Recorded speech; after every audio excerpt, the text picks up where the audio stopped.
Hell yeah!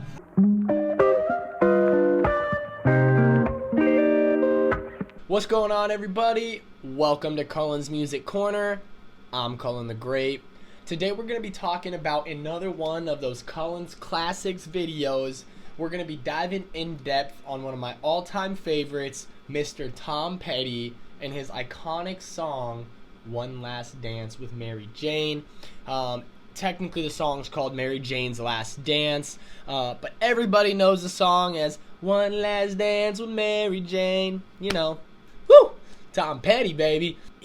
Tom Petty is, in my opinion, one of the most iconic musicians to have ever lived. Just the success that he had as an individual, the success that he had in bands, and then the success that he had outside of the music industry. He was a very, very well-known musician, very laid back, easygoing, kind of one of those people where when you hear their names, it's like you're talking about Lil Nas almost, where there's nothing but good vibes around them. They don't bring any sort of negativity to the table. They just enjoy making music, and they make great music. And he was a part of George Harrison's band, the Traveling Wilburys.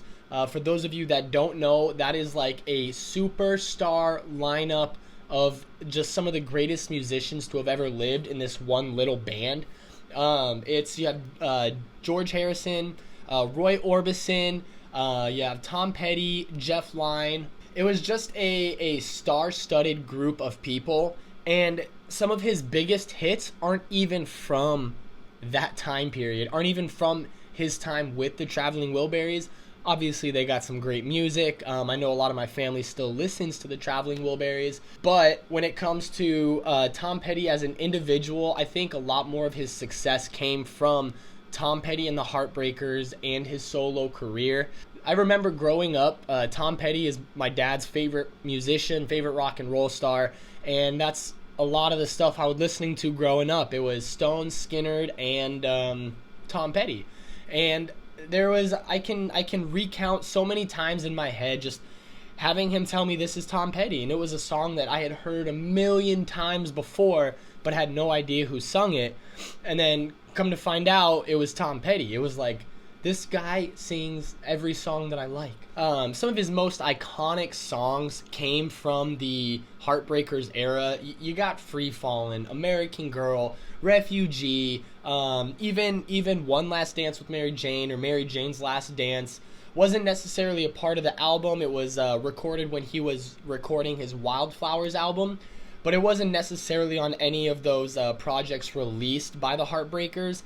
It was just kind of a single that was added on to the greatest hits of the Heartbreakers, I think 10, 15 years down the road. It was very difficult to make the decision on which song I was going to kind of fixate and focus on, just because he has so many good ones. And the reason I did Mary Jane's Last Dance was just because every time you hear that that guitar come on, it sends like a shockwave through my body of, yes, like it's just good vibes every time I hear that song. And I feel that way about a lot of his music, but nothing gives me the chills and nothing kind of strikes closer to home than Mary Jane's Last Dance. What's really unique about this song is, to a majority of people, the title kind of says what the song's about, kind of. Obviously, Mary Jane is a slang term for marijuana used, and Tom Petty was a big smoker. But the guitarist of the band, the guitarist at the time when they recorded this song, said that the song isn't necessarily about drugs per se. If you really listen to the lyrics, he's actually talking about an Indiana girl. I think the first line is, Indiana girl, grew up tons, you grew up me, something like that. He's talking about a girl in this song, and really like the last interaction with her, I guess. So it's not really about drugs like the title of the song would lead a majority of people to believe. It's actually about his last dance with a woman named Mary Jane.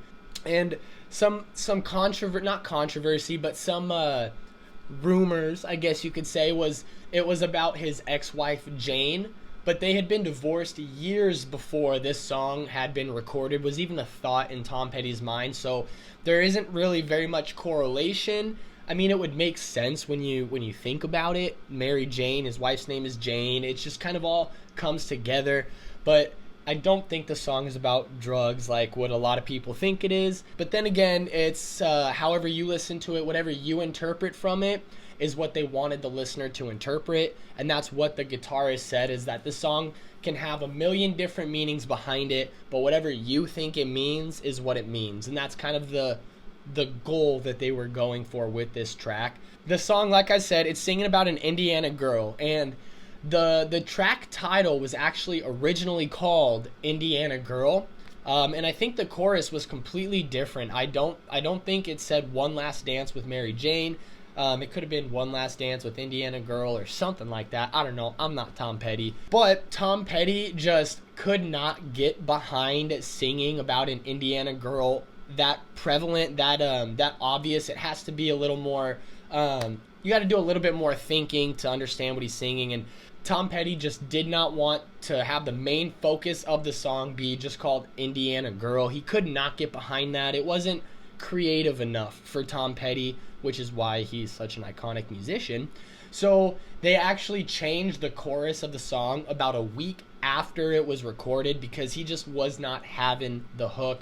Changed the name, changed the chorus. So that's how we get Mary Jane's Last Dance as it is today. And another really interesting thing about this song is that the band was just kind of hanging out at the producer's house one day. I forget the producer's name, but anyways, the band was all hanging out one day at one of the members' house, and they were just kind of jamming in the garage, didn't really have anything written down, and then they sort of came up with the riff, came up with the idea to Mary Jane's Last Dance, and then they kind of laid it down and did a rough mix during that hangout session and said, you know what, we're going to go to a studio next week and we'll get it finalized, we'll re-record it and get it mixed perfectly.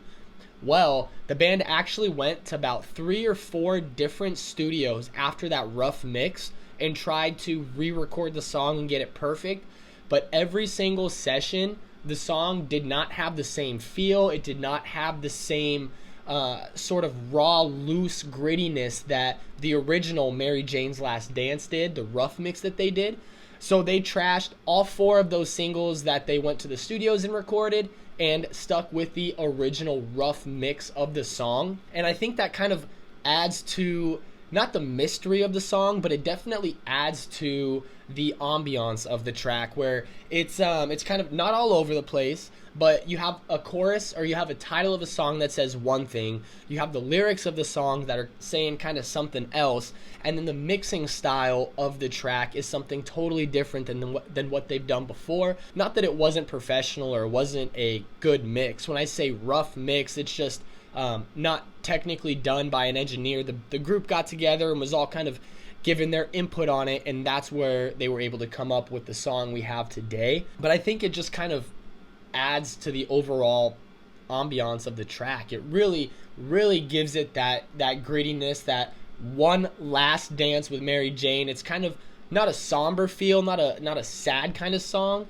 but it has those tendencies in there to kind of get you thinking, like, wait a minute, like, one last dance with Mary Jane, what, holy moly, what's he talking about here? The song itself is just incredible. Tom Petty is a great musician. He's a multi-instrumentalist. I think I said that right. So he plays all sorts of instruments. He's actually one of the very few musicians, I know him and Bob Dylan are kind of the most iconic, where they can play the guitar, the harmonica, and sing kind of all at the same time. I'm sure you've seen those goofy looking things where, you know, they got the guitar and then they got the harmonica, like, sitting on their shoulders with the harmonica right in front of them. He is one of those musicians that can play both at the same time. And just try to think about how difficult that is. I mean, it's hard enough for me to pat my head and rub my stomach, but to play the guitar and have one staff of notes you're following, and then to play the harmonica and have a completely different staff of notes that you're following and make it sound good all at the same time and not mess up. It's like, how the hell is your brain wired that way to where you can just do it all at once like that, make it sound good, and still put on a show like he did? The lyrics are very deep. I think rock and roll is one of the first genres to really explore the creativity of lyrics and kind of have double entendres, pseudonyms, double meanings to words, sort of things that make you think deeper about the lyrics. A lot more metaphors than original music would have. Like big band, obviously just playing straightforward strings, drums, horns, all of that stuff, and then you slowly start getting into to rockabilly. Start getting into blues. You start getting into the early genres of music, the classical music. The lyrics are just straightforward. You know, it's bubblegum music. So they're singing about things that are going to please the listeners. They're not really causing controversy or causing people to think.